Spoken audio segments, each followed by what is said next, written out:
Hello and welcome to ज़रा हट के। मुबशर ज़ैदी, ज़रार खुड़ो और वसतुल्ला ख़ान का सलाम कबूल कीजिए। आज सेंट्रल बैंक जो कि स्टेट बैंक ऑफ पाकिस्तान की मॉनेटरी पॉलिसी कमेटी ने शरह सूद में 1% का इजाफ़ा कर दिया, जो अब 9.75% हो गई है। कहा यह जा रहा है कि ये इजाफ़ा इसलिए हुआ है कि हमारा जो ट्रेड डेफिसिट है, यानी जो हमारी दरामदात थी नवंबर में वो तकरीबन 8 अरब डॉलर थी, और जो हमारी बरामदात यानी एक्सपोर्ट्स थी वो तकरीबन 3 अरब के लगभग। तो अचानक जो 5 अरब डॉलर का फ़र्क आया है, उसने भी अलर्ट किया। उसके अलावा इन्फ्लेशन यानी अफरात ज़र जो है वो हमारी डबल डिजिट में आई हुई है, ख़ुसूसन जो फूड इन्फ्लेशन है।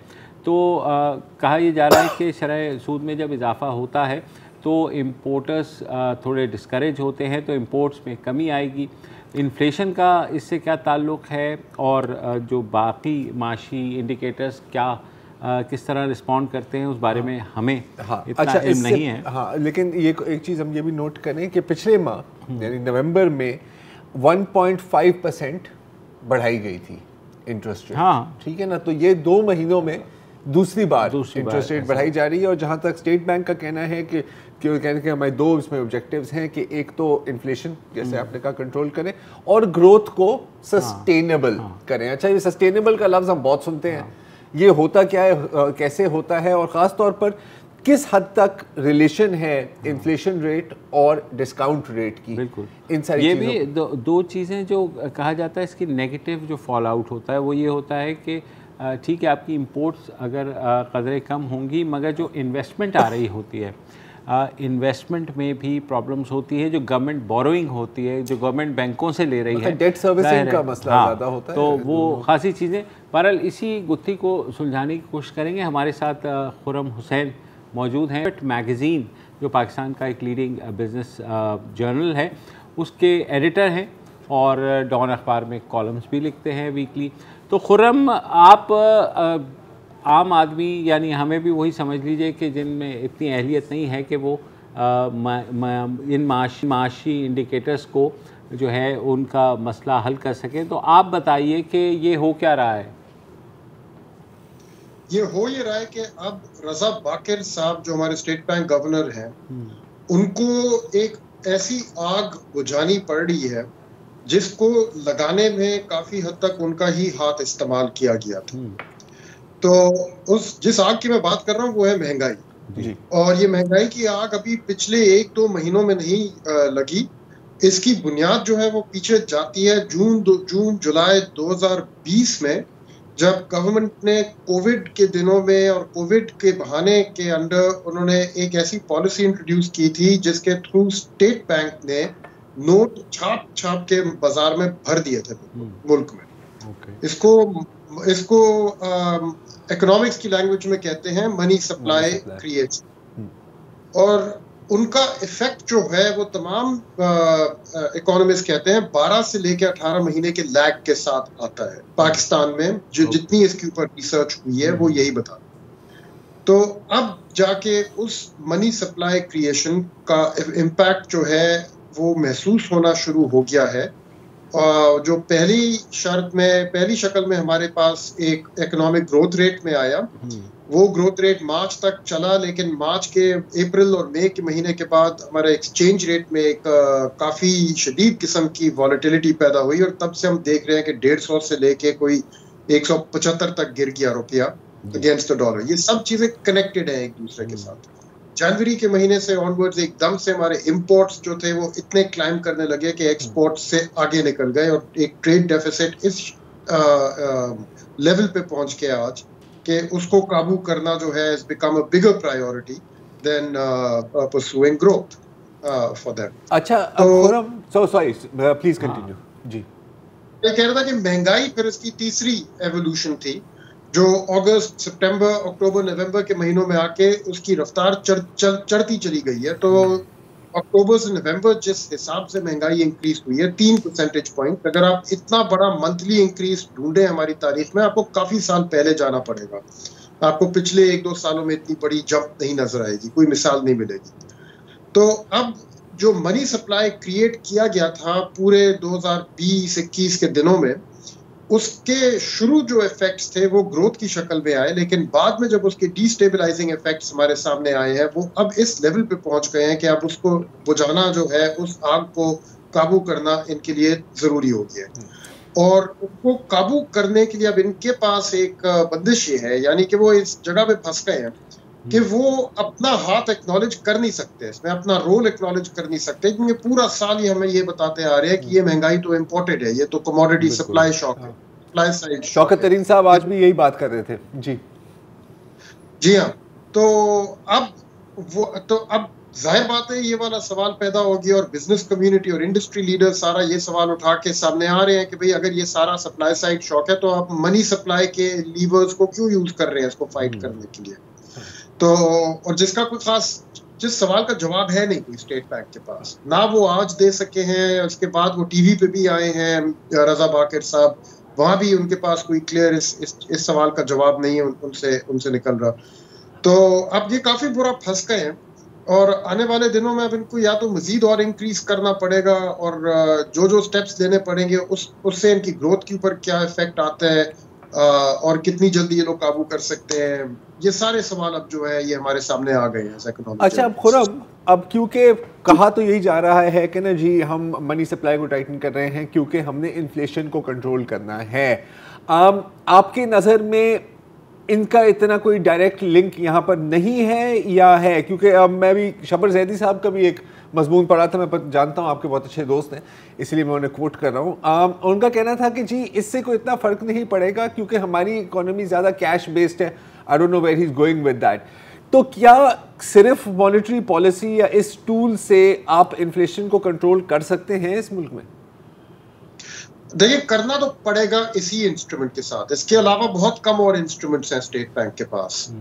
तो अब कुछ हद तक शबर साहब की बात सही है कि कैश बेस्ड इकोनॉमी है हमारी काफी ज्यादा, तो उसकी वजह से इंटरेस्ट रेट का जो इम्पैक्ट है मनी सप्लाई पे वो थोड़ा सा हल्का हो जाता है, लेकिन इसका ये नहीं मतलब कि इम्पैक्ट होता ही नहीं है। तो कुछ हद तक तो करना पड़ेगा, लेकिन आई थिंक अब उनके लिए काफी ज्यादा मुश्किल पैदा हो गई है कि जो आग लगाना बड़ा आसान था उसको बुझाना इतना आसान नहीं है। अच्छा खुरम, आपने जो कॉलम, मैंने आपका आखिरी कॉलम भी पढ़ा, जो लुब्बे लुबाब मुझे उसमें यही मिला कि आपने पहली हुकूमतों में भी ये चीज़ पॉइंट आउट की, बारहा की, इससे पिछली हुकूमत हो जाए उससे पिछली हुकूमत हो जाए, क्या हर हुकूमत वही साइकिल दोहराती है, वही जो गलतियां करती है जो पिछली हुकूमत ने की होती है? कहते ये हैं कि नहीं जनाब हम कोई इनोवेशन लेके आ रहे हैं, कोई नई चीज़ें लेके आ रहे हैं, मगर ये जो साइकिल है इसको तोड़ना मुमकिन भी है या नहीं? नहीं, तोड़ना मुमकिन तो है, डेफिनेटली मुमकिन है। आई थिंक उसके लिए हमारे स्टेट में टॉप लेवल्स पे एक काफ़ी हद तक कंसेंसस की ज़रूरत है, top levels of state making, कि पाकिस्तान की मईशत और पाकिस्तान की अवाम की बेहतरी जो है वो स्टेट की नंबर 1 प्रायोरिटी है। जब तक ये कंसेंसस सॉलिडली टॉप लेवल्स पे एस्टैब्लिश नहीं हो जाता तो तब तक हम ये साइकिल रिपीट करते रहेंगे। दूसरा ये खुरम, इन्फ्लेशन की आप चले बात कर रहे हैं, अब मिनी बजट आ रहा है, ठीक है, जो हमने एग्री किया हुआ है, तो कैसे इन्फ्लेशन कम होगी जब ऑलरेडी हम प्लान बना करके बैठे हुए हैं कि जनाब ये हमने विड्रॉ कर लेने हैं, जितनी टैक्स रिबेट्स अगर जो बची हैं, कोई सब्सिडीज़ बची हैं वो भी ख़त्म कर देनी है, मज़ीद हमने जो है वो टैक्स ऐड करने हैं और 300 से 350 अरब आवाम की जेबों से निकालें, तो कैसे ख़त्म होगी ये अफरात ज़र या महंगाई? यही तो मैं कह रहा हूँ कि काफी बुरी तरह फंस गए हैं ना अब ये लोग, क्योंकि इन्होंने अपने हाथ से काफी हद तक महंगाई को इंकरेज करके इस लेवल तक पहुंचा दिया है, ये समझ के कि हम लोग ग्रोथ पैदा कर रहे हैं, मईशत में रफ्तार पैदा कर रहे हैं।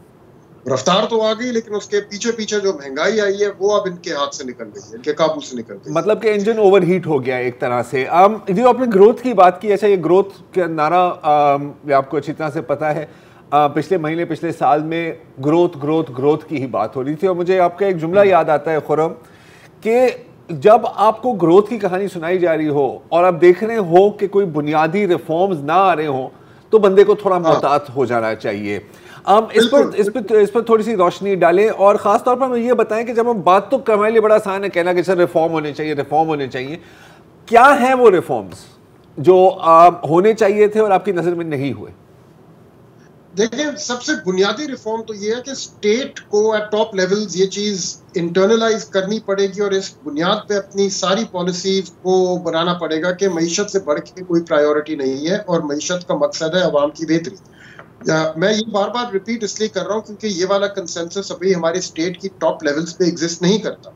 और प्रायोरिटीज भी हैं जैसे नेशनल सिक्योरिटी और फॉरेन क्रेडिटर्स की एंड व्हाट नॉट, जो इम्पिंच करती हैं और आप स्टेट की जो तवज्जो है वो इससे दूर लेके जाती है, मईशत से, मईशत की बहाली से, अवाम की खैरियत से, इन चीज़ों से दूर लेके जाती है स्टेट की एक्शंस को। अब वो क्या रिफॉर्म है, जरा इसमें रिफॉर्म जब आप करने निकलेंगे तो दो चीज़ें हैं। एक तो आपकी एक्सपोर्ट बेस बहुत नैरो है पाकिस्तान की, दूसरी चीज़ आपके रेवेन्यू बेस बहुत नैरो है।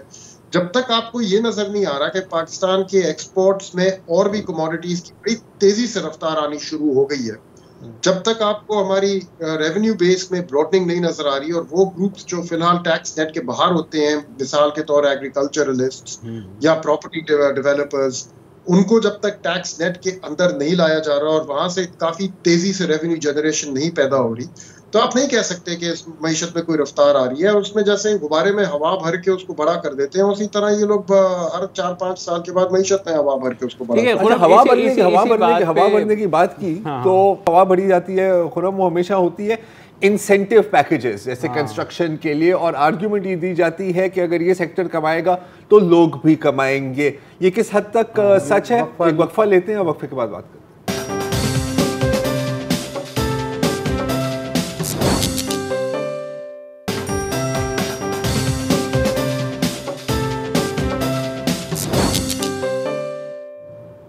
वेलकम बैक जी। हम बात कर रहे हैं editor profit magazine Khurram Hussain साहब के साथ। और खुरम, अभी हम रिफॉर्म्स की बात कर रहे थे और अगर मैं थोड़ा सा इसको समराइज़ करूं तो टैक्स बेस ज़ाहिर हमें बढ़ाना है, एक्सपोर्ट्स हमारी बहुत नैरो हैं, वो भी हमें बढ़ानी है। मतलब सारी बातें जो कहना शायद आसान है लेकिन करना कदरन मुश्किल और काफ़ी लॉन्ग टर्म होता है।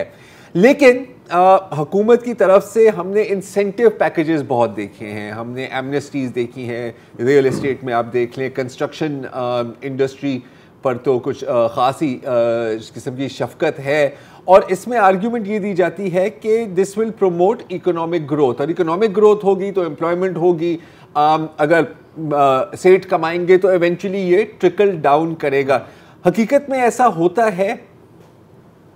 नहीं जरा देखिए, अगर कोई इंसेंटिव पैकेज मैं मानूं ना, तो मैं आपको मिसाल दूं, एक ऐसा मुझे इंसेंटिव पैकेज दिखाएं जो गरीब खानदानों को ये बताए कि अगर आप अपने बच्चों को स्कूल भेजें तो हम आपको वो इंसेंटिव देंगे कि आप 12 साल की उम्र से पहले उसको स्कूल से निकाल के काम पे ना लगा दें, उसको अपनी तालीम खत्म कर दें। ये पाकिस्तान में 12 साल की उम्र के बाद तमाम जो गरीब खानदान के बच्चे होते हैं उनको स्कूल से निकाल दिया जाता है और वर्क फोर्स में भेज दिया जाता है। ऐसा कोई इंसेंटिव पैकेज हो तो क्या ही बात हो। और ऐसे प्रोग्राम्स आए हैं हमारे सामने। पहले मिसाल के तौर एक प्रोग्राम चला था कि स्कूल लंच दिया जाएगा फ्री। तो अभी आप बताएं ना कि कोई गरीब खानदान का बच्चा हो और उसको आप जाके कहें कि यार आपके बच्चे को ना हम लोग दिन भर उसकी देखभाल कर लेंगे, ऊपर से कुछ उसको तालीम और पढ़ा भी लेंगे और साथ साथ उसको एक वक्त की रोटी मिल जाएगी, आप हमारे साथ यहाँ स्कूल में उसको जमा कर दें और उसको और बच्चों के साथ खेलने का वक्त भी मिल जाएगा। खुशी खुशी भेजेंगे सब अपने बच्चों को स्कूल उस तरह से।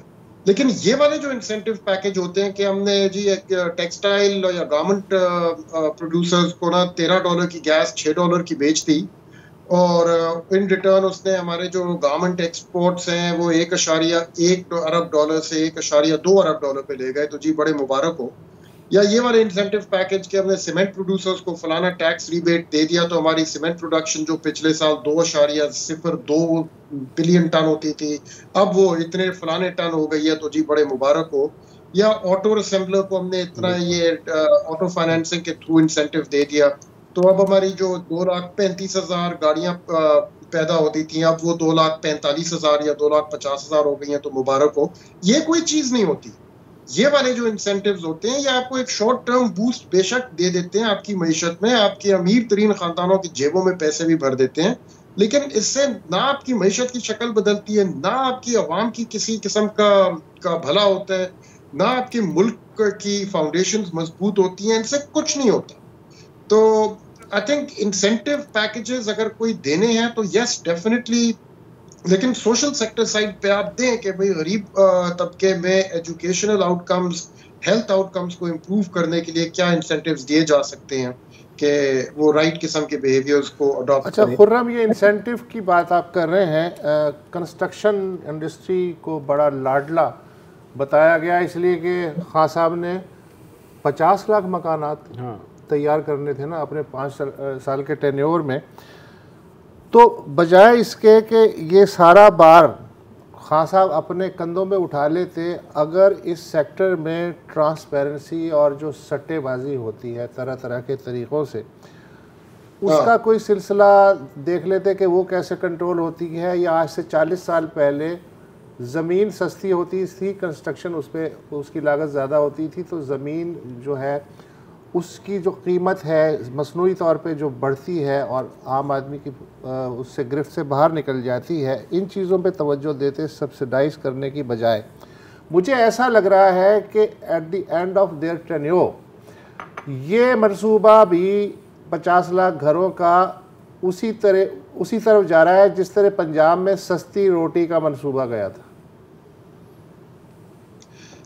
इनफैक्ट उससे भी ज़्यादा ये जो कंस्ट्रक्शन पैकेज बनाया गया, इसको कहते तो कंस्ट्रक्शन पैकेज है, लेकिन ये असली में है एक बहुत बड़ा प्लॉट फाइल स्कैम। इसका मकसद कंस्ट्रक्शन स्टार्ट करना कुछ हद तक है, कुछ हाई राइजेस वगैरह जो खड़ी हो गई हैं, लेकिन उससे ज्यादा बढ़ के जिस हिसाब से हाउसिंग कॉलोनियों की अनाउंसमेंट्स आई हैं और उनमें प्लॉट फाइल्स की ट्रेडिंग शुरू हो गई है, ये इसका मेन मकसद था। जो इस कानून को जब हमने पढ़ा था तो उसी से अंदाजा हो गया। और जब हमने ये देखा कि कानून को बनाने में लोग कौन इन्वॉल्व थे, कि गवर्नमेंट को एडवाइस कौन कर रहा था, वो तो ये सारे प्रॉपर्टी डेवलपर्स, सट्टाबाज किस्म के जो होते हैं वो थे इन्वॉल्व। तो उन्होंने तो डिजाइन ही इसको इस तरह से किया था कि एक प्लॉट फाइल ट्रेडिंग को शुरू किया जाए और उस रैकेट के अंदर पैसे लाए जाए। तो उसके लिए एक एमनेस्टी स्कीम भी उन्होंने साथ बना के अटैच की थी। एंड आई थिंक उसका नतीजा भी ये हुआ है कि काफी हद तक मिडिल और लोअर मिडिल क्लासेस जो हैं अर्बन एरियाज की खास तौर पे, उनके लिए प्रॉपर्टी प्राइसेस जो हैं वो अब अनअफोर्डेबल हो। सही। दूसरा ये भी बताइए कि हुकूमत ने कोशिश की थी ये प्रॉपर्टी डीलर्स के ऊपर हाथ डालने की, एफपीआर ने अभी जो किया था, और वो फिर अब पोस्टपोन हो गया है कि हम आगे चल के देखेंगे। तो ये जो प्रॉपर्टी, ये जो फाइल्स के और ये जो कैश एक्सचेंज होता है, तो कहते सब हैं कि हाँ जी हम ट्राई करेंगे, इसको डॉक्यूमेंट करेंगे। इस हुकूमत ने भी कोशिश की ऐसी? डॉक्यूमेंट करने की तो नहीं, कोई कोशिश नहीं की। इनफैक्ट अभी तो सेल्स टैक्स एग्जम्पशंस जो अगले हफ्ते आ रही हैं जी, जो हटाई जाएगी, उनमें एक खास सेल्स टैक्स एग्जम्पशन के ऊपर मेरी नजर है जो रियल एस्टेट इन्वेस्टमेंट ट्रस्ट को दिए गए थे। ये तो वो आपके फॉर्मल सेक्टर के बेहतर किस्म के जो डेवलपर्स हैं उनकी कंपनीज होती हैं, और कुछ अभी एडवांस इंफॉर्मेशन के मुताबिक उनके ऊपर जो एग्जम्पशन है उसको उन्होंने हटा दिया इस कानून से। उन्होंने कहा कि वो तो एग्जम्पशन रहेगी अपनी जगह, बाकियों की एग्जम्पशन हटेंगी। तो अगर अगले हफ्ते हम लोग ये देखें क्या दवाइयों के ऊपर जो सेल्स टैक्स एग्जम्पशन है वो हटा दी गई है, यानी कि दवाइयों के ऊपर सेल्स टैक्स लगा दिया गया, लेकिन रियल एस्टेट वालों के जो इनकम स्ट्रीम्स हैं और जो सेल्स हैं उनके ऊपर एग्जम्पशन कायम रखी गई है। तो हमें समझ आ जाएगी कि प्रायोरिटीज कहाँ है इस कानून की। ये जो शुरू में बात हुई थी कि इंपोर्ट एक्सपोर्ट के दरमियान जो गैप है, इसने भी बर्बादी फैलाई है कि मसलन 8 बिलियन की इंपोर्ट्स हैं और 3 बिलियन की एक्सपोर्ट्स हैं, 5 बिलियन का जो फ़र्क है। क्या ये पॉसिबल है जिस तरह नेहरू स्टाइल का, हालांकि मैं बहुत पुरानी बात कर रहा हूँ, कि उन्होंने 2 लिस्टें बनाई थी असेंशियल आइटम्स की और लग्जरी आइटम्स की। इंडिया को 30 से 40 साल उन्होंने बाहर के जो उनके ख्याल में लग्जरी आइटम्स थे उनसे महरूम रखा ताकि जो इंटरनल स्ट्रक्चर है, इंडस्ट्रियल और एग्रीकल्चर स्ट्रक्चर, वो ग्रो करे। तो यहाँ कभी इस पैमाने पे सोचा जा सकता है, या मैं कोई बहुत पुरानी बात कर रहा हूँ, फरसूदा फटीचर किस्म की? नहीं, आई मीन देखिए, सोचा तो जा सकता है, सोचा तो बहुत कुछ जा सकता है। यही देखना है ना कि प्रायोरिटीज किस तरफ है इनकी, किसको सर्व करने की कोशिश कर रही है ये गवर्नमेंट, या माजी की गवर्नमेंट। अगर आपको अगर किसी को किसी गवर्नमेंट का, खास गवर्नमेंट का शौक है कि सर्व किसको कर रही है ये गवर्नमेंट, तो उसी के मुताबिक वो अपनी प्रायोरिटीज बनाएंगे। इंडिया में तो बहुत ऐसी चीजें की गई हैं। उन्होंने जिस तरह से अपनी मिसाल के तौर ट्रांसफर ऑफ टेक्नोलॉजी की रेगुलेशंस लाए हैं, जो क्वालिटी स्टैंडर्ड्स की रेगुलेशंस लाए हैं, जिनको साथ साथ उन्होंने नॉन टैरिफ बैरियर्स खड़ा करके अपनी डोमेस्टिक मार्केट को फिर भी प्रोटेक्ट किया है। तो इंडिया से तो बहुत लेसन सीखे जा सकते हैं कि ये काम किस तरह से किए जाते हैं इकोनॉमी को संभालने के। लेकिन अब खैर आजकल तो मुझे ये भी अब नजर आ रहा है काफी क्लियरली कि इंडिया भी अब इस रास्ते से हट चुका है। उनके लिए भी अब इकोनॉमी उनकी प्रायोरिटी नहीं रही। उधर भी एक अजीब ही किस्म का, उधर तो खैर आई थिंक जिस लेवल पे वो लोग ले गए हैं अपनी ये इस पागलपन को, उनकी इकोनॉमी पीछे रह गई है अब उसमें। जो उनकी 30 साल से सबसे बड़ी लेगेसी थी कि उन्होंने इतनी मजबूत इकोनॉमी दुनिया में बना के एक इंट्रोड्यूस की थी, वो सब अब वो लोग भूल गए हैं। वो एक अलग ही डायरेक्शन में चले गए हैं, एक अजीब किस्म की हायरार्कीज बनाने में, वायलेंस, पता नहीं क्या क्या। तो अब आई डोंट नो वहां से हमारे पास कितना रह गया है सच लेसन्स ड्रॉ करने के लिए। लेकिन हमारी अपनी मैशत के अंदर कोई कमी नहीं है, हमारे अपने मुल्क के अंदर कोई कमी नहीं है उन लोगों की जो जानते हैं ये सारी चीजें और जिनको पॉलिसी डिजाइन्स करने आते हैं। और मेरा तो हमेशा शुरू से आर्ग्यूमेंट रहा है कि गवर्नमेंट्स का फोकस अब मैक्रो इकोनॉमिक चीजों पे होना चाहिए, बट उससे ज्यादा बढ़ के फोकस जो है वो सोशल सेक्टर साइड पे होना चाहिए। बिल्कुल। लेकिन ये सारे जो फाइनेंस बिल आ रहा है 2200 अरब जो निकाले गए हैं वो पीएसडीपी से निकाले गए हैं, और पीएसडीपी से निकाले गए। दूसरी बात है कि क्योंकि अब आप इलेक्शंस की तरफ भी जा रहे हैं तो कोई लॉन्ग और पेनफुल रिफॉर्म्स की उम्मीद कोई ना ही रखे, तो बेहतर है वफल।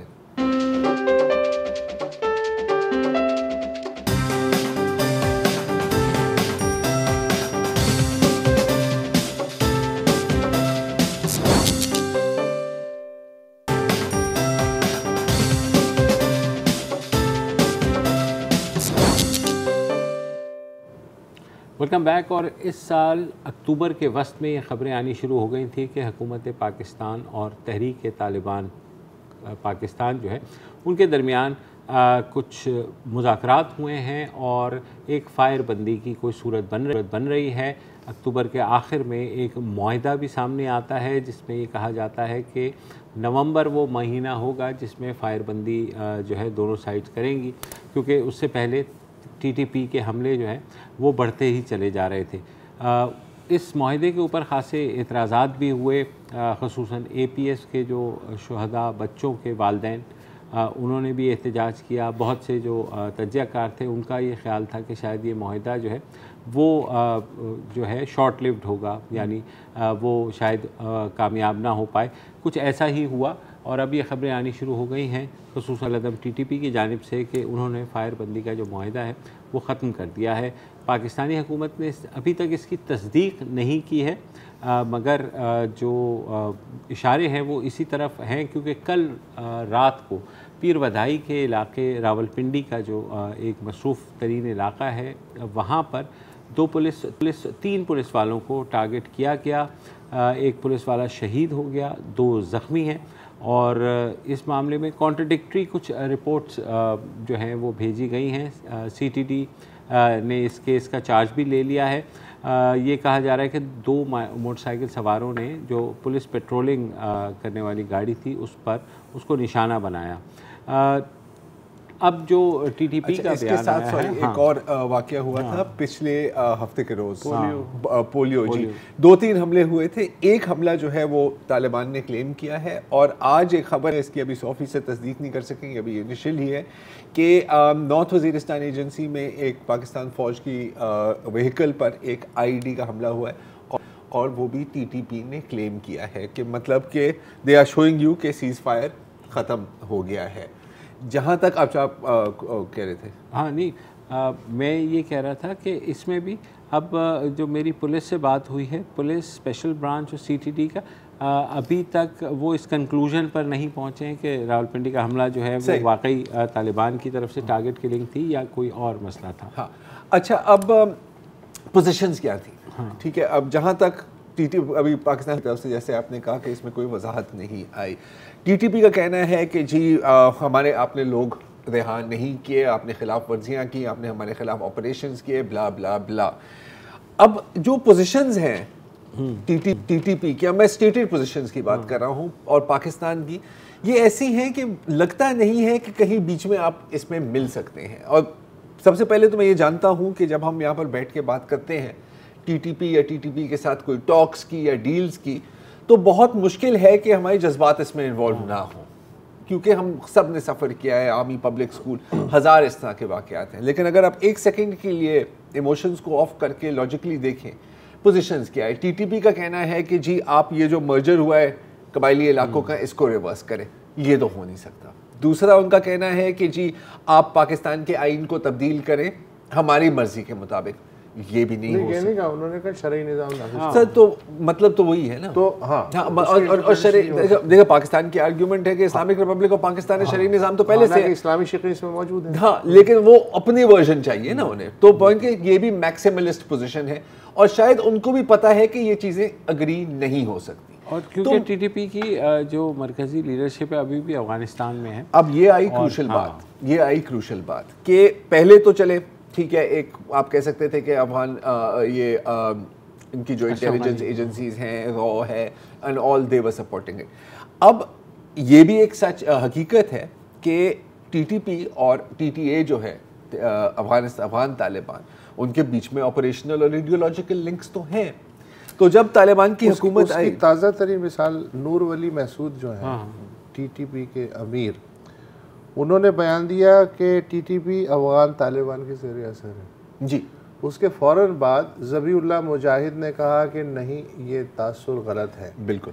अच्छा, अगर ये हमारे सामने आ गए हैं कि दोनों के मुतज़ाद बयानात, तो दरपर्दा ज़ाहिर है कि बहुत सारी चीज़ें चल रही होंगी और इस वक्त अफगान तालिबान की पोजीशन बड़ी नाजुक है जी। एक तो दुनिया उन्हें रिकग्नाइज़ नहीं कर रही, दूसरे अगर टीटीपी उनके लिए लायबिलिटी बनती है तो उसके साथ जो नज़रियाती लिंक है या अफ़गानिस्तान को शॉर्ट टर्म में बचाना है, उसमें तहरीक तालिबान को इंतखाब करना होगा, इसलिए कि वो तो अभी चारों तरफ से घिरे हुए हैं ना।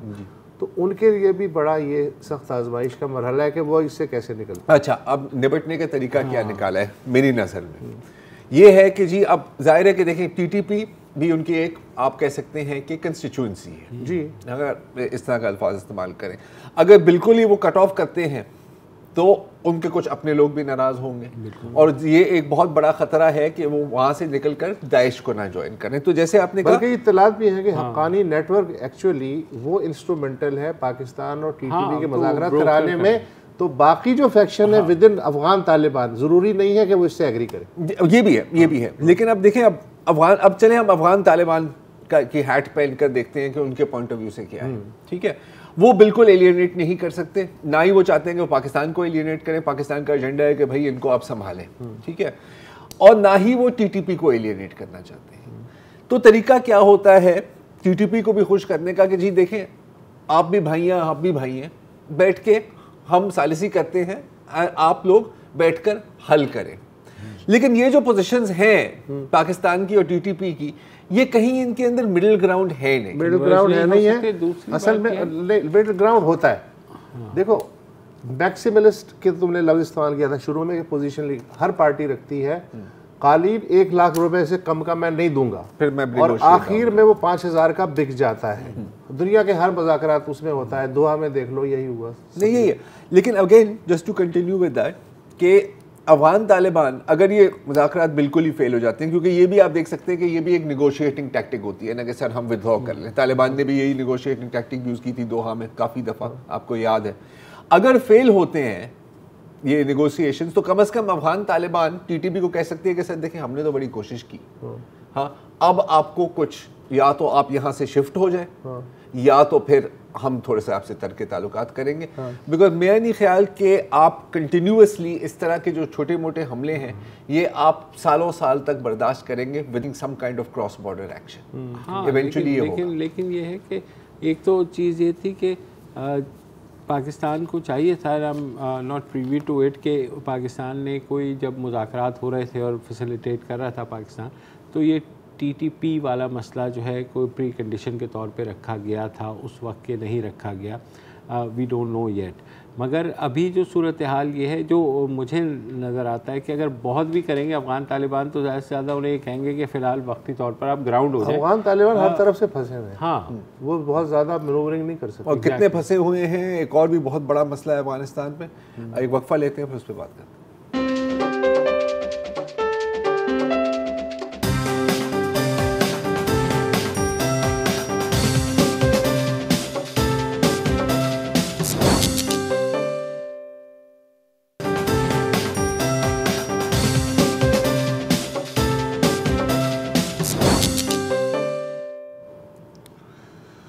पिछले 40 बरस से कोई महीना ऐसा नहीं गुजरता कि मुझे वो एक कदीम प्रोवर्ब याद ना आता हो कि खुदा ने ये दुनिया 6 दिन में बनाई और 7वें दिन जो 6 दिन की कंस्ट्रक्शन से मिट्टी गारा और कंस्ट्रक्शन मटेरियल बच गया था, उस मलबे से अफ़गानिस्तान बना दिया।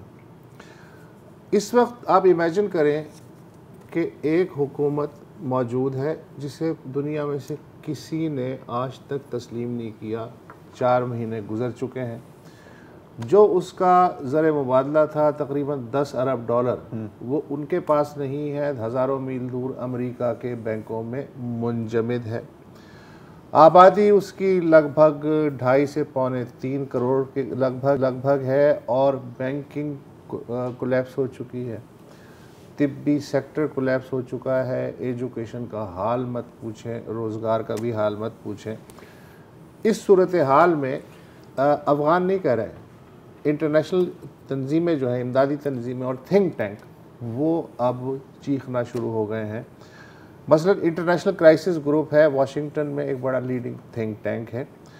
उसका ये कहना है कि आने वाले चंद महीनों में इतनी अमवात हो सकती हैं अफ़गानिस्तान में माशी कोलैप्स और फाक़े से, जितनी 20 बरस में बमबारी और गोलाबारी से नहीं हुई मजमूई तौर पे। और इस वक्त तकरीबन 10 लाख तक अफ़गान बच्चे फाका कशी से मरने के ख़तरे से 2-4 और तैयार बैठे हैं। इससे एक हफ्ते पहले वर्ल्ड फूड प्रोग्राम और आलमी इदारा ज़राअत व खुराक ने कहा कि 22.8 मिलियन यानी आधी से ज़्यादा अफ़गान आबादी जो है इस सर्दी में शदीद ग़िज़ाई क़िल्लत का सामना करेगी और ये बहरान यमन और शाम के इंसानी बहरान से ज़्यादा ऑलरेडी संगीन हो चुका है। देही इलाक़ों में चूँकि ज़राअत और खुश्कसाली की वजह से कुछ समझ में नहीं आ रहा लोगों को, तो वो शहरों की तरफ नकल मकानी कर रहे हैं, बड़ी तादाद में अपने मवेशी फ़रोख्त कर रहे हैं। कल कलाम वो वापस जाएंगे तो वो ऑलरेडी बेयारो मददगार हो चुके हैं। हिरात का सूबा, वहाँ खुश्कसाली ने फसलें बर्बाद कर दी हैं। काबुल के अस्पतालों में इस वक्त सूरत हाल ये है कि नाकाफ़ी ग़िज़ाइयत के जो बच्चे हैं वार्डों में उनके लिए जगह नहीं है और एक एक बिस्तर पे 3 से 4 बच्चे हैं। दवाएं नहीं हैं, बिस्तर मौजूद हैं, इमारतें अस्पतालों की मौजूद हैं, लेकिन दवाएं नहीं हैं। डॉक्टर विदाउट बॉर्डर्स या इस तरह की जो तंजीमें हैं, फलाही तंजीमें, वो अपने वसाइल के हिसाब से देखभाल कर रही हैं। इस वक्त शदीद ज़रूरत है, चूँकि 75% अफ़गान इकॉनमी 15 अगस्त को तालिबान के कब्ज़े से पहले फ़ॉरेन एड से चलती थी, जो कि अफ़गानिस्तान की 40% GDP के बराबर है। तो इसका मतलब ये हुआ कि 75% जो रोज़गार है वो सरकारी सेक्टर में है, और सरकारी सेक्टर में सबसे बड़ा है तिब्बी सेक्टर और तालीम का सेक्टर। उनको जाने कितने महीनों से तनख्वाहें नहीं मिली और उनके साथ बहुत जो डिपेंडेंट हैं उनकी तादाद लाखों में पहुंचती है, किसी टीचर या डॉक्टर या पैरामेडिकल स्टाफ की। तो ये एक चेन है मसाइब की। मसला ये है कि अब हालात इस कदर बिगड़ चुके हैं कि तालिबान के जो वज़ीर ख़ारजा हैं अमीर ख़ान मुत्तकी, मैं एक दिन पहले उनका बयान पढ़ रहा था, वो कह रहे थे कि मैं आलमी बरादरी से गिड़गिड़ाते हुए दरख्वास्त कर रहा हूँ कि हमें छोड़ें, ये जो लोग हैं, ये जो बर्बादी होने वाली है और ख़ित्ते में ये बर्बादी फैलेगी, इसे बचाने की कोई सबील करें। अमरीकी जो हैं उन्होंने तो कहा है कि हम कुछ नहीं कर सकते, और जो मगरबी ममालिक हैं वो स्कीमें बना के तो बैठे हुए, लेकिन अमेरिका के सिग्नल का इंतज़ार कर रहे हैं। और इस्लामी ममालिक आपको पता नहीं, अब देखिए मेन मसला तो ये है ना कि $10 बिलियन जो अफगान बैंक के रिजर्व थे वो अमेरिका ने फ्रीज करके रखे हुए हैं। अच्छा, ये वो रिलीज नहीं करेंगे जब तक वो तालिबान को तस्लीम नहीं करें, और तालिबान को वो तस्लीम करने वाले नहीं हैं। तो कुछ ऐसे है कि आपकी जेलर के साथ दुश्मनी है और उसको सजा देने के लिए आप कैदियों को गोली मार रहे हैं। ये मतलब अफगान अवाम पर आप ये कर रहे हैं।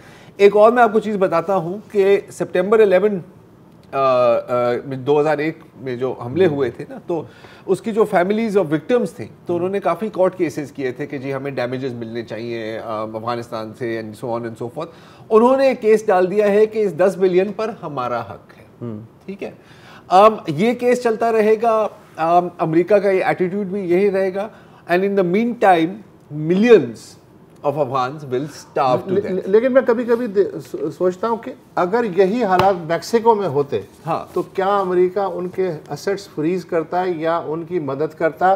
भुगतना तो हमें है ना, अमेरिका तो वहाँ दूर बैठा हुआ है, भुगतना सेंट्रल एशियन स्टेट्स को है, पाकिस्तान जिसकी सरहद लगती है और ईरान जिसकी सरहद लगती है। आने वाले दिनों में जो यहाँ आए बढ़ते हुए इंसानी चेहरे, बिल्कुल, तो ये अमेरिका तो दूर बैठा है ना, वहाँ तक अमेरिका दूर बैठा है। लेकिन सर एक बहुत एक अफसोस की बात है, ये जिक्र करना ज़रूरी है, मुझे पता है बहुत गालियाँ भी पड़ेंगी इसकी वजह से, लेकिन जो आपके human rights activist so called जिनको मैं कहूँगा, और काफ़ी आपके नेशनलिस्ट्स, एक वक्त था कि जो भी चीज़ आती थी अफगानिस्तान के थ्रू, मतलब थ्रू अशरफ गनी या थ्रू अमरुल्लाह साले, उसको मैग्नीफाई कर कर के हैशटैग्स चला चला कर पागल हो जाते थे। यहाँ पर वही अफगान अवाम अभी भूख से मरने वाली है, और क्योंकि आपको तालिबान पसंद नहीं है, और कोई नहीं कहता कि आप तालिबान को पसंद करें, बहुत बुरे लोग हैं, आपको इससे कोई इशू नहीं है कि वो अवाम भी भूख से मरने वाली है।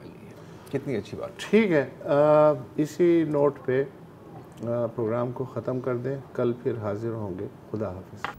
अस्सलाम वालेकुम। अगर आपको हमारे शो पसंद आया है तो प्लीज़ हमारे YouTube चैनल को सब्सक्राइब करें, और अगर मुनासिब समझे तो इस वीडियो को लाइक भी कर लें, तो कोई हर्ज नहीं है, और शेयर भी कर लें और कमेंट भी कर दें, वरना वो सब ऐसे ही लिखते रहेंगे। और ये जो दोनों कह रहे हैं ये कर लें जी प्लीज़, नहीं तो हमें भी घर जाना है, मैं आपके कंप्यूटर में नहीं रहना 24 घंटे। सही बात।